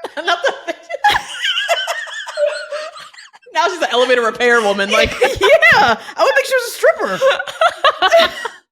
I think right. Like, I would think it's gonna be a moment. Oh god, that's hilarious. Oh man. Now let's see. Chris and Brian. Chris tells Brian about last night, the whole 1, 2, 3 tapping on the shoulder. And he said, I'm going to choose sleep every time. That is so crazy. I know, he's so mean. This is so crazy. And also she's like really wild. Like, oh, you have to deal with me tomorrow. That was like, girl, we only got 48 more hours. I'll deal with you all day. And also, like, I felt him in that moment because he's like, yeah, why are we arguing about sleep? Yeah, right. Like, nothing is untouched. She can pick a fight about everything at any point in time. I'm about to go to sleep, and now you want to argue. Like, what? Yeah. So, yeah. Maya's still advising Huda to, like, speak your mind, communicate. I'm just like, girl, just end things. That is the advice that she needs, really. It's like, he's getting mean. This is not it. He does not like you. Just end it. This is not good. Yeah. Pepe and Iris, they hit up on their date. I barely watched it. Sped through the whole thing. So yep. Huda and Chris now. Now this is really everything I needed. I felt bad for laughing. Oh my god. It was just a lot. I laughed a lot. I was like, ooh, you can't write this. This is oh my god. So, first of all, I just gotta start from Huda coming down the steps to greet Chris. She looked like every bitch on Instagram posing on the staircase at Beauty and Essex. This is what I knew why people love her, or why these kids love her, because they all want to be this girl. I've seen this girl a million times. And we see this girl so many times when you even just go out to a restaurant in New York. That's what I'm saying. I say less. I see this girl posing on the stairway. Posing on the stairs. Yep. She like every bitch on Instagram. But they want to look like her. They want to dress like her. They want to date the 6'8" ballers like her. Like, I see the high schoolers. They're enamored with a Huda, this person, because you see this girl. This is like relatable to them. You know, and they see it on Instagram. Admirable and aspirational. Aspirational, right. So anyways, they head off. They head to dinner. It's on this like floating platform in the middle of this like lake. Very romantic. He has to like carry her to the table because they have to like walk through water. Now, Chris don't even got the energy to give a creative cheers. Nope. He said, cheers to our first date. So even from there, I was like, this nigga is out. Like, he's so checked out. He does not care. So Huda, she's trying to, put her best foot forward. She's like, I just want to address some things. Like, can you tell me what I need to do better? Just already where we're starting off wrong. Because yeah, you should know. He's communicated that to you 1,000 times. He's communicated, and also like, this is just not a recipe for success where we're I'm sitting across from you. You're not even my boyfriend. You're not even my boyfriend. And I'm sitting and tail beneath my leg saying, what should I do better? That's not, I don't want any girl in that situation. You know what I mean? This is not good. Yeah. So he says, for one, communication. And, listening to what I'm going to say, like not just interrupting me. And literally as he said that, she was trying to interrupt him. Cannot write this. No. And then he's like, last night I don't play about my sleep, and you were being very pushy and catching an attitude, and this whole counting to your, count to 3, and then I'm going to be mad at you tomorrow. Like, what is this? I cannot deal with this. Yeah, I'm a grown-ass man, as he says. So the way she explains it is, they made it to the finale. It was a celebratory day. She wanted to cuddle. And she's like, I just feel like I have to make you touch me. And it makes me feel rejected. At first, when I first heard this, I understood her reasoning. But also, she needs to hear herself, what she's saying. Yeah. First of all, if a man wants you and wants to touch you, he'll touch you. Okay. Yep. He don't want you. Also, he tried to touch you in public. You didn't want to go there. Sure did. So now he don't know what to do. Exactly. And he doesn't want to touch you in private because he feels weird. Now it feels weird. He feels funny about it. Yeah. Which he told you. But she told you. So it just, at first I'm like, I see what you're going, but actually, no, that don't make sense. So I just come around real quick. And yeah, he's like, the way you reacted, you talked to me crazy. It makes me not want to deal with you. My mama don't even talk to me like this. Like, why should I tolerate this from you? Like, yep, not wrong. And then Huda pulls the, well, we were both wrong card, which we saw her do with Jeremiah as well. Well, we were both wrong. Yeah. That's her way of like shutting down the conversation, not actually acknowledging her wrong. And then you see her kind of just like shut down. You know, she's doing the pouting and and he was like, "Now this is you see what you're doing. I can't deal with this. This I can't deal with." Yeah. This is also though where Chris lost me though, because me too. He should have just broke up with her. You don't want to be with her. Just say it. Exactly. But he just made her do it, which was so weird. Weird, man. That was so weird how he went about that. This is how I know if they got the $100,000, he keep it. 100%. He has no allegiance to her. And never talk to her again. Yep. Totally.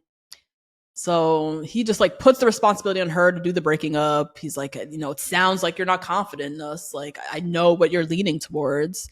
Like, just saying all these different things. Like, you got to make up your mind, Huda. You got to make up your mind. Yeah. I'm like, your mind is made up. It's been made up since that recoupling and the voting. And he looked at her like, damn, I'm still here with you. I'm still here. Yeah. Your mind is made up. So, but why are you putting on her? Like, it's on you. It's on you. It's like, what? We can only expect this from a Tory Lanez fan. Literally, right? the two of them together is just so crazy. They're two red flags walking around. Massive. Beautiful bodies. Yes. Fantastic looking people. Yeah. But still. So Huda finally says we should just be friends. He's like, I already knew. I could tell. I just been waiting for you to say it. Oh my God. Weird, man. He's fucking weird. Yeah. Like at one point, at some sense, I see what he's saying because she hasn't said anything besides it's your fault. So he wants her to take the fault for something. Okay. So to some extent, I like kind of get it, but you don't have to do that, especially if you call yourself a grown ass man and you posture yourself as this person. Thank you. You could just act like a grown ass man and break up with her. Yeah. Thank you. Instead of drinking 3/4 of this champagne bottle as she's sitting there sobbing her eyes out. Yo, the way they were grabbing that bottle, the two of them. It was like endless. I was like, is there a filter coming from the bottom of the table? They must have refilled the bottle halfway through. They had to and put in another bottle. But weird. I get it. He's trying to make her do something, have some action in it. But like, he also, you're playing into this toxicity. Just dead this whole thing. Exactly. This back and forth. I don't even want to do this back and forth. It's best we leave here as friends. So yeah, he's like, I already knew.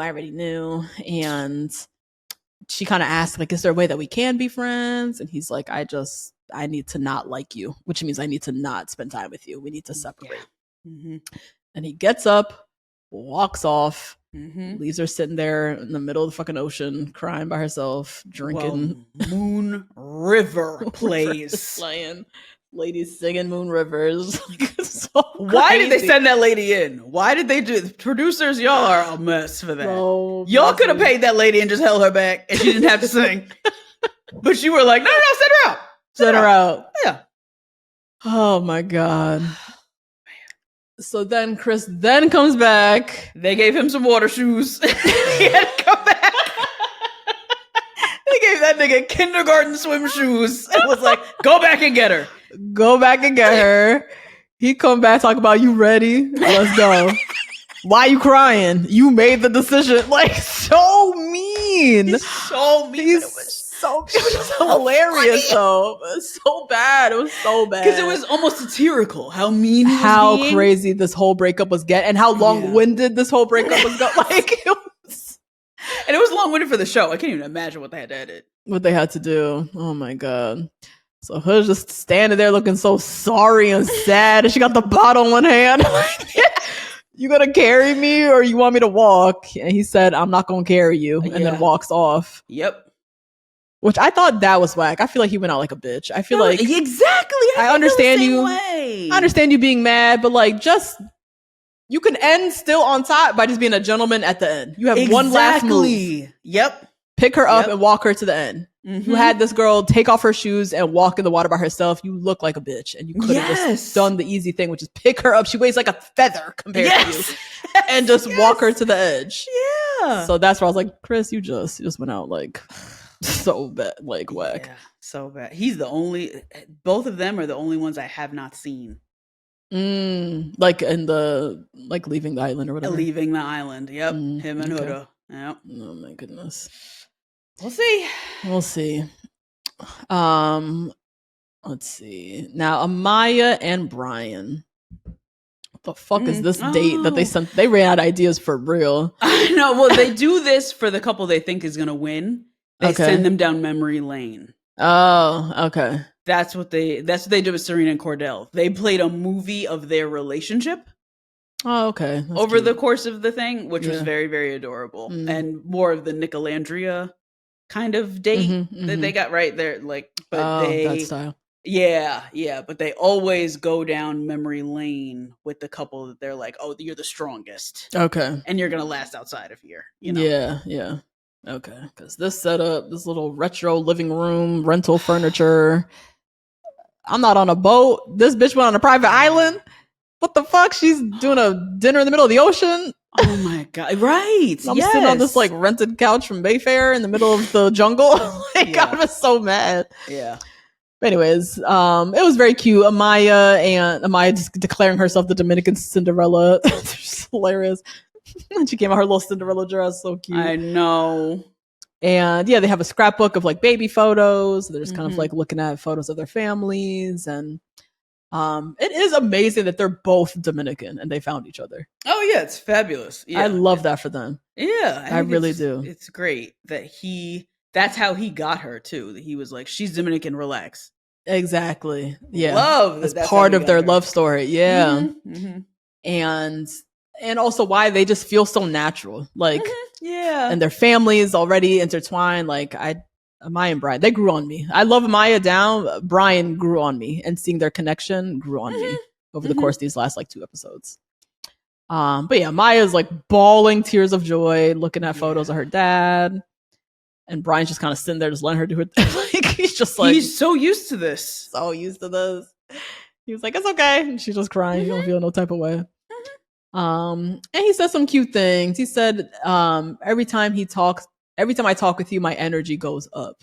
But just so true, because she's so freaking lovable. Yeah. She's so ridiculously happy and positive and energetic and optimistic, and you like can't not love Amaya.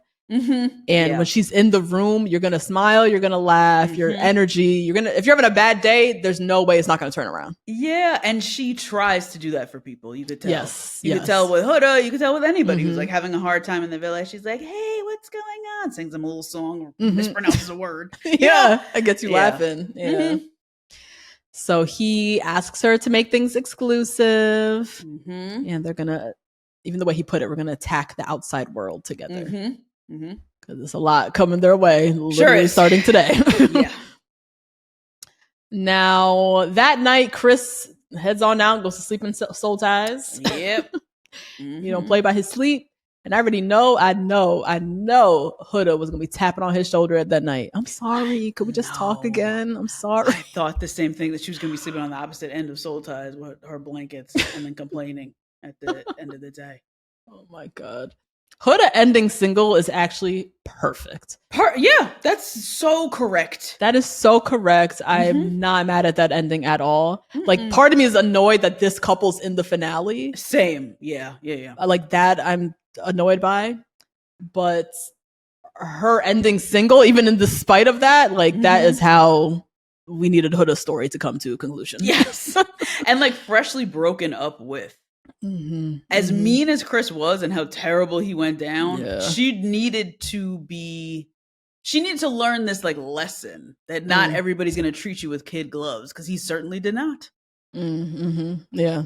He didn't care by then. By the end, he did not care. And even when they were like, when I was on Team Chris in the beginning, like how calm he spoke and kind of like helped a little bit mellow her down. Like it helped her realize like, I cannot talk crazy like this. Like Jeremiah kind of played into her shit sometimes. That's why she was going off. Yeah, he only knew her for 10 days. So. Right. Yeah. But Chris like never raised his voice above an octave. So she was like, oh shit, I can't yell with a person like this. Like, right. So it was nice in the beginning to see them, like the impact he was having on her in that way, but it just went so sour and he just became an asshole then. So Now it's finale day. The girls go off on a little spa day. Cute. And this is where I felt like definitely Amaya's winning because it became almost like that Maya show. Like you could feel her in the editing was very central to what we were watching. But her and Alandria had a nice little moment, a little brown girls moment, just them, speaking highly of them, how much they just stuck to their guns in this process, being confident, strong women. Don't drink my tea if you don't want to drink it, whatever the hell. Don't drink my cup if you don't. God, all her sayings. I can't even remember them. Yeah. Now we go into the finale. Nick's suit, this prom look, gold was paisley, my favorite. Jack, I hated it. But that's because we are 35, right? The babies, this is what they like. They like this? Of course. And this is also very, to me, Southern. Ugh, I hated it. Yeah. Not a huge fan of it, but I think, like, when I look down south at, like, the black girls going to prom, this is what they look like. This is what they God. And which I respect. You know what I mean? Sure, I think Cheetah is a neutral. 17 going to prom. I'm not 24 on national fucking television. What the fuck is this, Nick? But they definitely like got them this. Like they definitely matched them on purpose. Like, Nick didn't have this. No, they put him in this. But I'm sure he had a choice in the matter, and he was like, "Oh yeah, that one. No one choose that one." Like, I guess. Anyways, whatever. I just wanted Nick in like all black on black next to her outfit. That would have looked so mature, Yeah. That would look like a real mature look for Nick and Alandria at the end. Yeah. This made reminded me that he's 24. Yeah. Him choosing this. Like, ugh. Yeah. I thought Brian looked the best, personally, in his blue suit. Yeah. Now the ladies come out. I thought the ladies' styling was fantastic. Oh my God, they all looked so good. Iris is the best she's looked all season. And just her hairstyle with the dress, like everybody's dress and styling was like perfect for them. I thought Huda ate down. Woo! When she turned that corner. Oh my gosh, she looks incredible. She looks incredible. I love that dress. I love the color of that dress. The bust down. Yes. I thought she ate up. Yeah, she did. Which she was single, so I'm like, you know what? Go out on the biggest, the highest of high. Yeah. Then we have Amaya in this pink little number. It was very Amaya. Very Amaya. Just too sparkly, too sequiny, too, but we're from here. It was cute. She does tacky. We'll take it. And Alandria was just giving Grace Jones down. Yes, sculptural, exactly. Okay, Iris and Pepe, their little final speech. Just breezed through. I know, because no one cares. No one cares. Yeah. Oh my God. It was cool that they're both bombshells. Yeah. I feel like you don't really see that often. No. The bombshells almost like avoid each other for whatever reason. At some point, I felt like, are they not allowed to talk to each other? I know. A lot of the times they're not there at the same time. What do you mean? A lot of the times, like, an OG picks a bombshell, an OG picks an OG, and like that's it. There's a lot of like, this is the cast was bigger than ever. Yeah, it was not bigger than ever this season. I don't know the whole history of Love Island, but at one point there was like 35 people. So many people. Yeah. So, but yeah, that was cool that they kind of found each other. And Pepe said she's the only woman he could actually see himself walking out with. That's such a lie. So we done with Hannah? A lie. We're done with Hannah. I don't believe that he does not love Hannah to this day. Either. I don't believe that Hannah and him are DMing right now. Right. I don't believe it, but sure. Now, let's see. Amaya and Brian had their little final moment. Maya's little speech was good. It was a really good little speech. She put her words together really well. And she was right. Cinderella found the glass slipper, not the prince. Her glass slipper. Her glass slipper. Yep. And yeah, she said he embraces the waterfall of my emotions. Like the way she put her words, it was cute. And she found her little Prince Charming. Yeah. Brian his speech was also very beautiful. He said there's no greater quality than uniqueness. That's what he learned from Amaya. And this got me. I was like tearing up. He said standing up for you at the fire pit during the Stand on Business challenge was so natural. It made me realize in that moment you're just misunderstood. Oh my God, that got me. So nice. Oh, Brian. Because that really was it. Amaya was just misunderstood. Like these guys just didn't understand her way of showing love and her emotions, and they were making it a her problem. And it's not. She's just being her, and you can't expect this woman to just change. No, this is her. She needs to find the person that's right for her. Yeah. And she found it with Brian. Yeah, that was very cute. Huda and Chris, the most romantic breakup of all time. Oh my God, I guess. It's like they're broken up, but they have to like say it again, just like more eloquently, all dressed up in front of everybody. Huda, I think she's walking away with some tidbits. She said, I hope so. I really hope so. I hope so. She kind of wrapped it together in this little ending. She said, you showed me you showed me there's so much more than physical attraction. And what I thought a real man was. Because she was quick out here calling everybody, oh, he's a man. He's a man. Yeah. Another man made me a pancake. So that, she said, I see being a mother as a positive, not a negative. Right. Great. So that's great. Because the way she started, she was hiding the fact that she was a mom. Like it was such a... Yeah, which I get. You know, she's got a 4-year-old and she's 24. So that I definitely understand that. Still feeling insecure about that. Yeah. And then she learned she needs to be grounded. She learned grace and calm communication. I don't think those three, I'm not sure about. We need to see the actions, but at least she had the words. At least she could say with her words, these are the things I needed to learn. I will give her that. We will see moving forward. Chris commended her and her bravery for coming on the show and her being a mother and doing this for you. And he's proud of her. And y'all, that is crazy, but okay. Yeah, I'm still just not a fan of single parents going on shows like this. No, and I just don't know. Like, did you really not talk to your daughter for 6 weeks?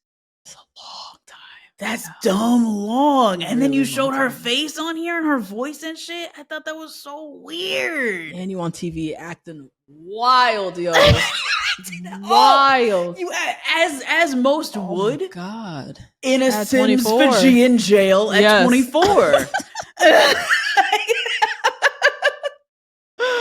Oh my God. Oof. So that's what we say. It's a setup. It's always a setup. Yeah. It was a setup for Chris. He looked crazy at the end. It was a setup for fucking Jimmy on Love is Blind. He looked crazy too. It's always a setup for the other guy. And then the girl always ends up looking crazy too. It's a setup. It's always going to be a setup. Yeah. Oh yeah. Alandria. So my instant sparkle in my eye. In your eye. Those two. So Alandria says, I've just never felt so seen or understood. The person beside me was the person I was meant to find this whole time. I'm excited to keep learning about you. You know, here's to something new and real and everlasting. I hope so. Please, everlasting. Now, Nick don't play about Alandria. He don't mince his words ever. He said, I was always your secret admirer. We were lost and confused and got removed from the villa. I forget. They both literally got kicked out of Love Island. I know, but we forgot about it because they had the most romantic champagne flower-filled date. He said, I learned about your fierce loyalty and passion, even when you don't receive it back. Which was a nice dig to jab Taylor. At Taylor. Oh, I love a nice subtle jab at Taylor. I loved it too. Stand him. God. Oof. He said, with Marcel and Hilton. Oh my God. It shocked me how strong of a team we could be.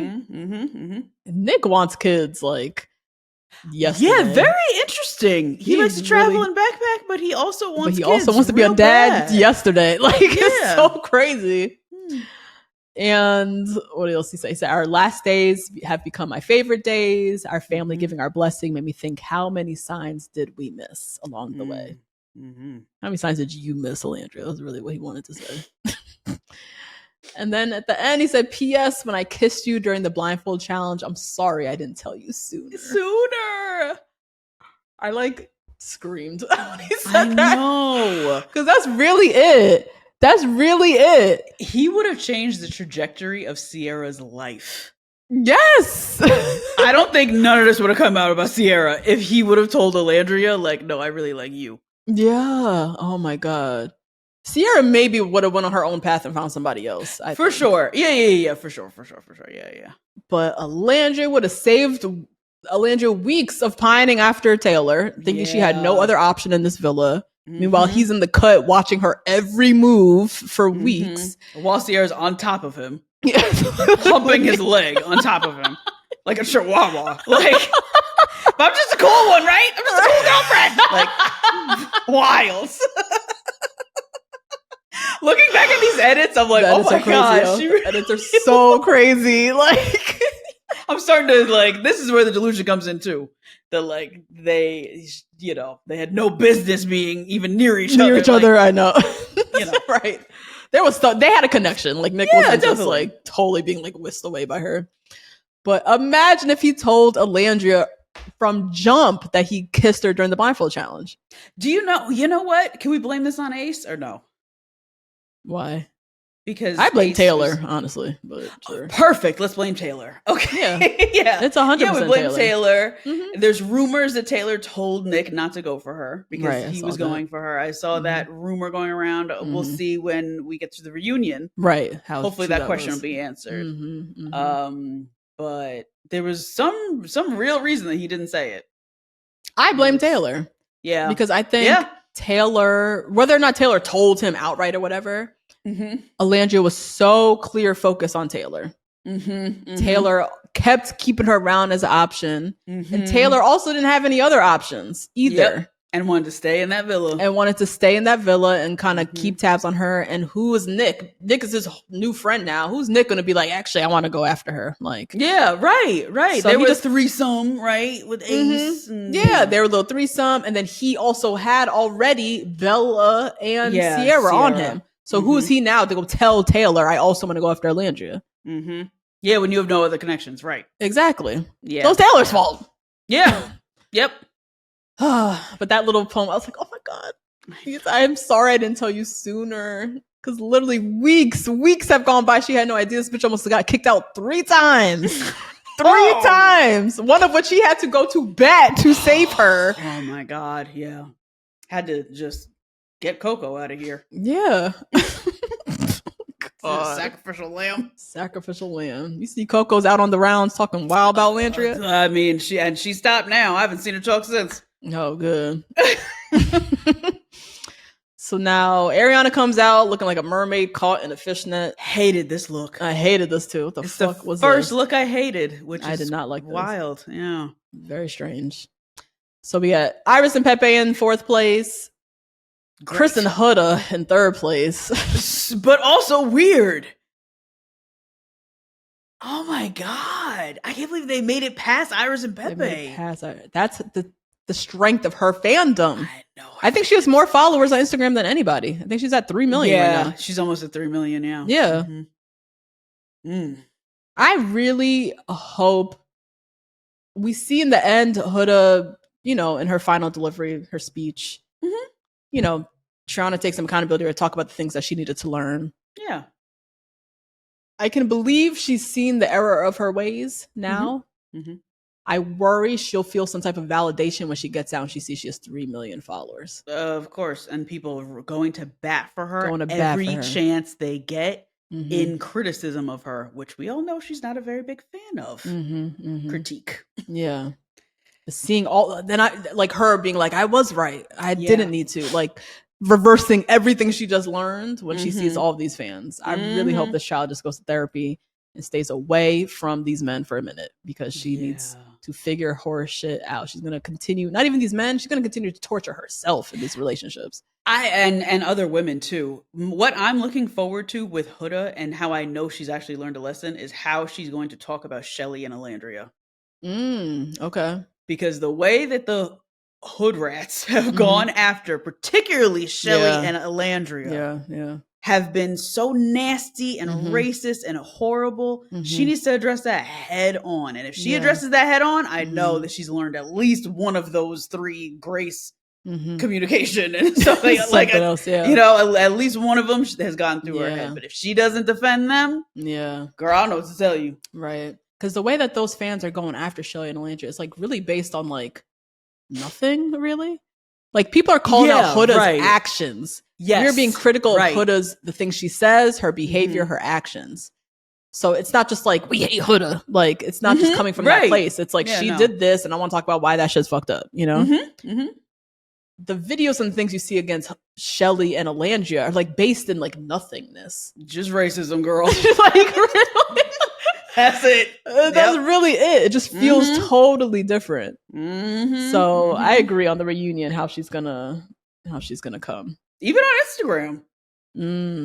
Address it on Instagram. Yeah. Your fans are wild. They are like wild. Your fans are doing wild shit. Brands now are doing wild shit against these Black women. You need to address. You have the most followers. You need to address this. Yeah. That's what I think. But sorry, Nick is blowing me up. Nick. Keep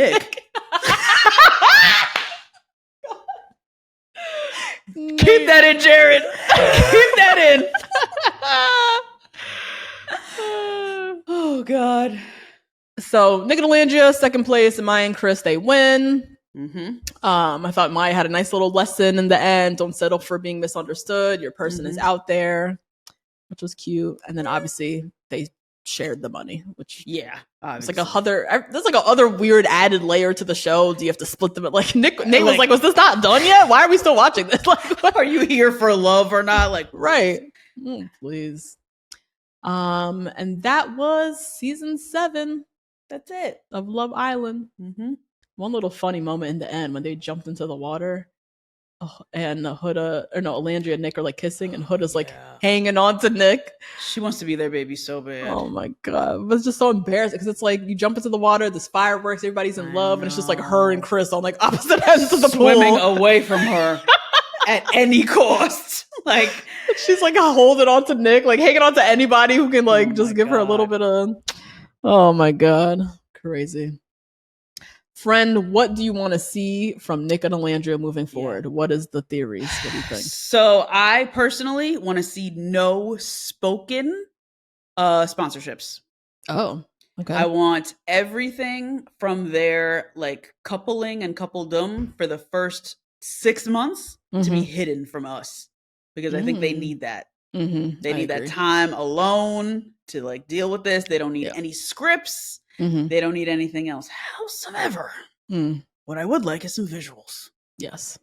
So I would like a Savage X Fenty campaign for sure. I would love for them to do the music video of the song Hardcore, which is the song that was playing during Soul Test. Yes. They need to link up with that artist and do something with that. And do something. I need some like extreme choreography. I don't know who's out there who can do this. Yeah. But I feel like there's like some kink people who could like give us some choreography with this, right? Yes. Right? No words spoken. We don't need all that. No. And then for Alandria, I want to see pure face beauty campaigns. I want to, and I don't want to see her like, oh my God, you guys, it's the Neutrogena moisturizer. No, I want to see her. Pat McGrath is the new muse. Like, I want to see her full in New York. I don't want to see her in LA. I'm tired of it. No, she's. This is not where she like needs to be going. I know she's 5'3", but I need her in New York with the rest of the girls. Yeah. And then Nick can be following her around, I guess, with the phone. Yes. That works for me. I love that. Yeah. I want to see a Dean and Kaylin from Bachelor Nation. Oh, yes. Brand of content. Yes. Yeah. Okay. Alandria in beautiful gowns draped along the side of an infinity pool at the fucking Serengeti Four Seasons. Yes. And Nick is doing like a cannonball into the pool. Yes. You know? Yes. I want luxury travel. Right? Yes. Drones. Right? Luxury travel. Nick loves to travel. That's like part of his thing. Alandria also does. They talks about going to Thailand, you know, whatever. That's right. Or she went to Thailand. They're both beautiful. They're both models. I want to see her in beautiful gowns. I want to see beautiful views. I want to see Nick jumping off of cliffs and Alandria's down below surfing face, body, and bathing suits. I need that. I agree. I never thought about the speaking or no speaking. I don't know if I need them to speak in any of these like things. Just sell me luxury travel. Give me drone shots. Give me beautiful outfits. And the two of y'all just looking beautiful and kissing. Like, that's it. I do, though, want a YouTube vlog series, though, for myself. Oh, you do? I do.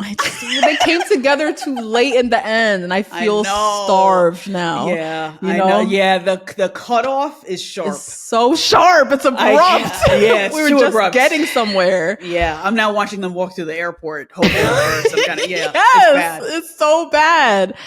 So I would love something. I don't know, something with their couple. Set up a Patreon. Don't have that shit for free. Yeah, true. We'll you know what I mean? Yeah, we'll absolutely pay. Yeah. So we'll see. Let us know what you guys are thinking. What are the brand deals and things you want to see from these people?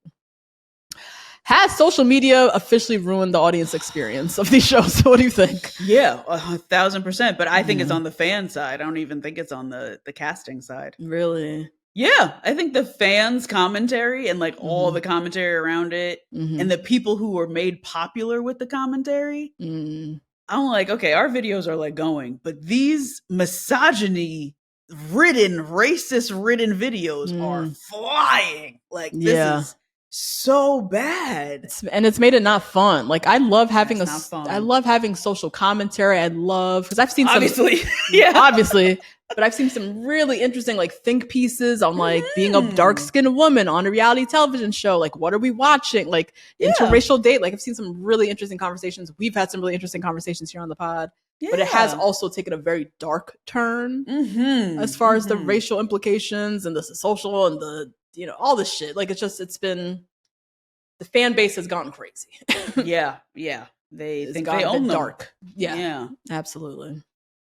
I want to see the producers adapt a little bit because I feel like with dating shows, love shows, as we said in the beginning, there has to be a mix. Of course, you need people who are like aspiring influencers to kind of help take this thing off. And that's kind of like the consequence. The currency of the show is you're going to gain social media fame and whatever. But we need to pepper in real people, realness too. Because this was a season of pure just aspiring people trying to make it in the influencer world. Gameplay. And it wasn't always that fun to watch. Like, if not for Nick and Alandria, I would have been out on this so long ago. So long ago. And that was because we saw some real romance. That's what we were holding on to with them. Without them, Amaya and Brian were cute. Yeah, but they became cute in these last 2 episodes. You know what I mean? There was Nick nothing and Sierra to watch. were never that cute. They were never that cute. Yeah.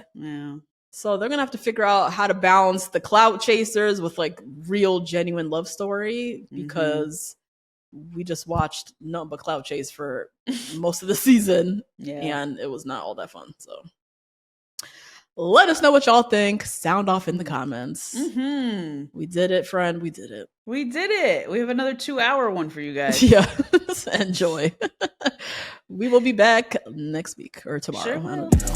Yeah, who knows? Bye.